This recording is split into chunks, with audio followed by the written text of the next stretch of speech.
जनाब director Punjab of council of arts Gujranwala division के director ने और बहुत बड़ा नाम, बड़े दरवेशमंद इंसान ने, अदब नाल, अदीब नाल, लिखारी नाल, कलम नाल बड़ा प्यार करते हैं।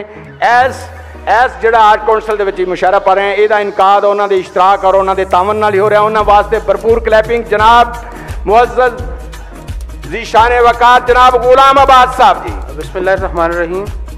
मैं बहुत मशहूर हाँ असगर रहमानी साहब का कि उन्होंने एक सोहनी जी किताब अपनी माँ बोली लिख के इस तकरीब के जरा नाम मूजब बने ने ते जान कश्मीरी साहब जी उन्होंने सदारत च प्रोग्राम हो रहा उन्होंने इजाज़त नाल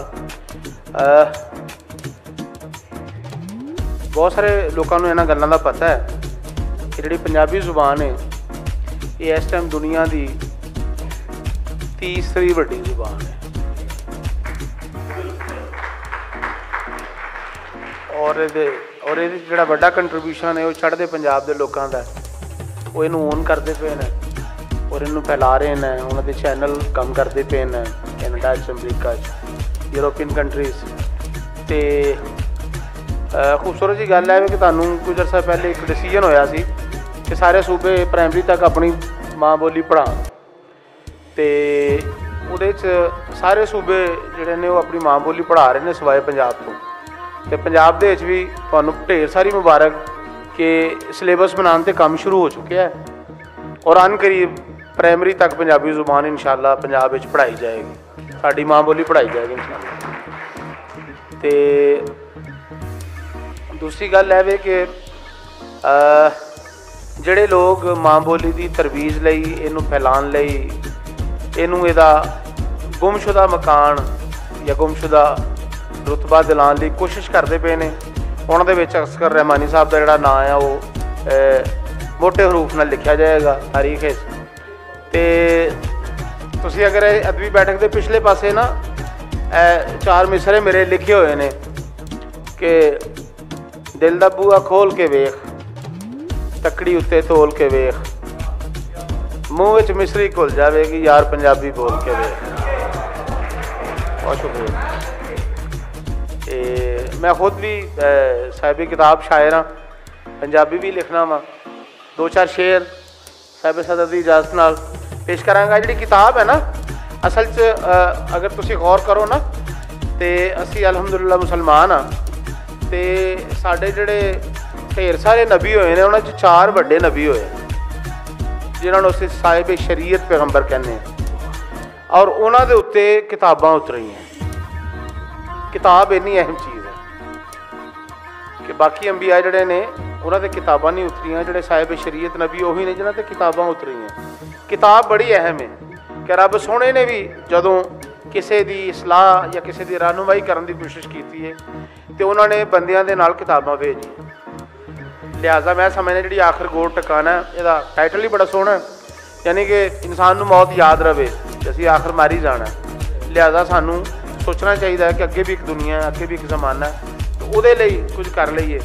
मैं समझना कि ये असगर रहमानी साहब ने जिथे फनी खिदमत की है इस किताब को लिख के उत्थे यकीनी तौर पर उन्होंने माँ बोली नाल अपनी मुहब्बत का इजहार भी किया। तो असगर रहमानी साहब लिए ढेर सारी तालियां बजाओ।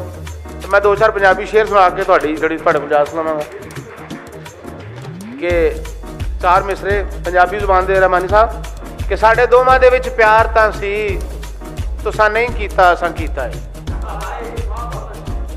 साढ़े दोवां दे विच प्यार तां सी तुसां नहीं कीता असां कीता है। सुकरात दे वांगू मुकरे नहीं असां जहर प्याला पीता है। साढ़े दोवां दे विच प्यार तां सी तुसां नहीं कीता असां कीता है। सुकरात दे वांगू मुकरे नहीं असां जहर प्याला पीता है।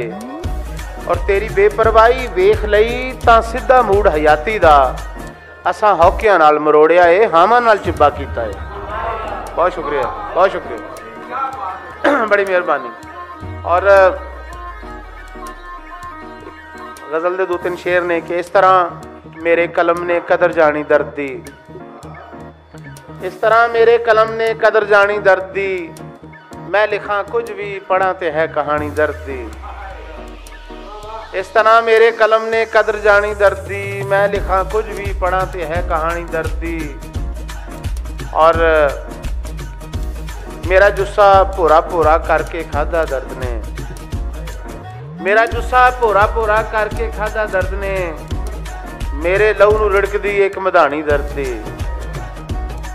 और मैं तो निक्के होंदियां तो दर्द दा दिलदार सां, मैं तो निक्के होंदियां तो दर्द दा दिलदार सां, मैं बुढ़ापा वेखिया वेखी जवानी दर्द दी।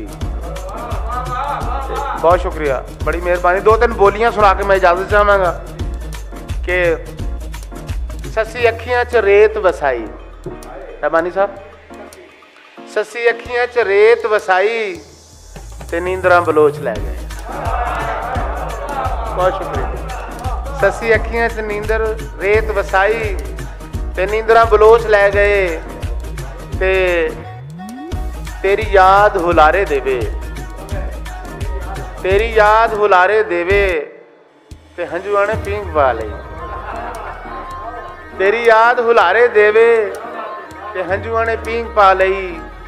ते सवालन जवाबन दो बोलियां तो बाद इजाजत चाहांगा कि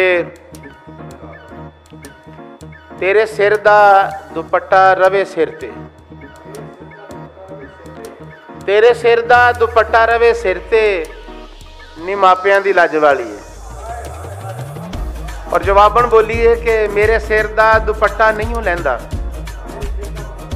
मेरे सिर दा दुपट्टा नहीं हो लैंदा ते अखियां च वीर वसदे। बहुत शुक्रिया जी, बड़ी मेहरबानी।